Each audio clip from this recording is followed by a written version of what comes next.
Welcome back again to Rising to the Challenge of Teaching Remotely. Obviously, I am more long-winded than I even thought because I thought I could do this in 2 parts, but it's going to take 3 parts to show you all the games I love to play with my students. So, we were just about to talk about, remember I said I don't like students to be passive? I want them all to be active. So I was trying to invent games of what's going to keep everybody working at the same time, even if it's no output, but at least they're actively showing me that they're listening. And I decided I was going to invent a game that I call Clue-O-Lingo. So you know how to play Clue, right? You've got Mr. Body, and he gets killed, and you've got to choose who did what, who killed him with what instrument in what location. So I made a poll, and we were using Zoom at the time, and we were working on school supplies, and I had the students choose how they would have killed him. Nobody chose pencil here, huh? And where they killed him. All right, and then I took a screenshot of the poll and I dropped it into the game board, which I put on InVision. And I showed you a little InVision before, and I'm going to show you some more in this episode. I wanted an interactive whiteboard that everyone could be working on at the same time. So how to get everyone moving in Clue without patiently waiting their turn, right? So I decided everyone is going to be moving at the same time. So I would roll the dice and everyone would have to move 3 spaces or whatever, okay? And their goal is to try and get to these clue spaces. See, it's Clue-O-Lingo, ha ha ha. So once they got to the clue space, then they could accuse somebody. They could unmute and accuse somebody. And of course, they all wanted to win the game. So it was very good engagement. The reason I showed them the poll is so they could keep track of, oh, we've already asked, nobody chose pencil, so there's no reason to ask, did you kill him with the pencil? And then they could narrow it down better. And we got some really fun games going. Another game I did with the interactive whiteboard was, I based this off of a movie we were watching in my French class. It was kind of like almost an escape room, but not really. I sent the students to InVision, and let me show you what that looks like. But once they were at InVision, they had to drag random items over to the corner. So let me pause and get to there. Here we are in InVision, and a number of students can all at the same time grab any of these things they want, and they pull them over to their group side of the board. And then the group, I would put them in a breakout room so they could discuss how they were going to escape from the lizards with the items that they chose. And so this way nobody could choose the same items. I just had put a bunch of stuff that I knew they knew the names for. I have food in here, I have school supplies, I have some furniture, whatever we were working on, it's all there in a pile. And I told the students to get 4 items, and then I gave them instructions for, hey, don't forget, your top 50 verbs, and use those 4 items to get away. And I gave them hints, write it down, things like that. All right, next thing I want to show you is Blooket. And now, I use Quizlet, and I love Quizlet. Quizlet's really great. And for a while, I used Quizlet Live until I discovered Blooket.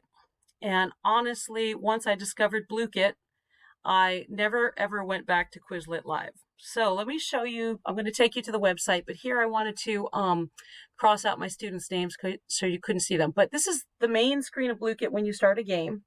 You'll have many different games to choose from, and your students will soon have their favorite. But I suggest you start with Gold Rush. How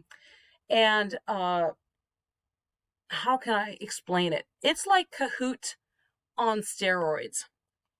So this is the leaderboard that you'll be seeing while your students are playing, unless you put yourself in the game. That's a lot of fun to put yourself in the game, and the students want to try and beat you. But my students learn their ordinal numbers very easily from Blue-Kit because I would be narrating, oh, Bob is in first place. Oh, Fred is in second place. Sally is in third place. And then they learned first, second, and third so easily. And then I could hear what was a recent past tense we worked on, and there's a cafe where they learned their food just from hearing me narrate these games, and they're really fast-paced.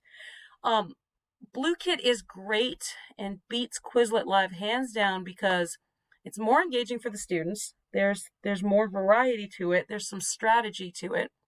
Whereas with Quizlet Live, you're just going as fast as you can. For me as a teacher, there's a lot of data that I can use in Blue-Kit. Right after the game, I can click on this screen that takes me to how the class did as a whole and each individual student. I can look at each individual student and see how they did. Now, I also paid extra money. This all is free, by the way. This is Blue-Kit, Blooket. This part's all free, but I did pay extra money to get the extra data, and let me show you that extra data.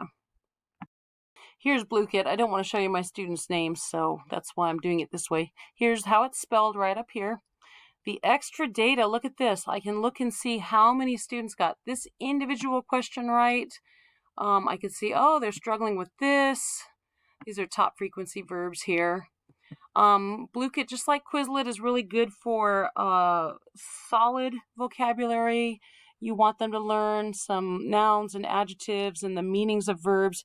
Not so good with grammar. Still experimenting, trying to find the best ways to teach grammar within a game. Let me show you some more things from Blue-Kit. Whoops. Here we are on the dashboard view, and you can see I've got different folders for my classes, and I can click on a class, go into the folder, and just click on a game, and eventually it'll come up, eating into my 10-minute time with you. There we are, it came up. Look at all these different games we could possibly play. This one they just added this last week. Gold Quest is your very first go-to game. That's the most active game, the best game.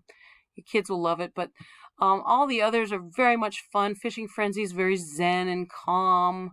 Crypto Hack has a Bitcoin bent to it. Tower Defense is your actual Bloons Tower Defense. Cafe has a lot of strategy. This is my favorite, Factory. You're doing corporate espionage and the screen might start spinning. I don't recommend Battle Royale because it's a little too passive as the students wait for other students to have their turn. Racing is fast-paced. And then Crazy Kingdom and Tower of Doom you can assign those for homework. You can assign any of these for homework. These ones are homework only, and they're a lot of strategy, really high on the strategy. And I just wish I could get in there and hack it and put things in the target language instead of in English. Classic is basically Kahoot or Quizlet Live. So you can skip that because all the other games are so much fun, and these are all free. And they'll have themed games for Halloween, and they'll have themed games for Christmas, holidays, and stuff like that. Well, look at that, almost exactly at the 10-minute mark. So in our next episode, we'll finish up talking about how to set up your classes and the most really important stuff, the human element of your online class, because it's difficult with the remote environment to get that connection with your students that is so crucial to engaging them in learning. So see you next time.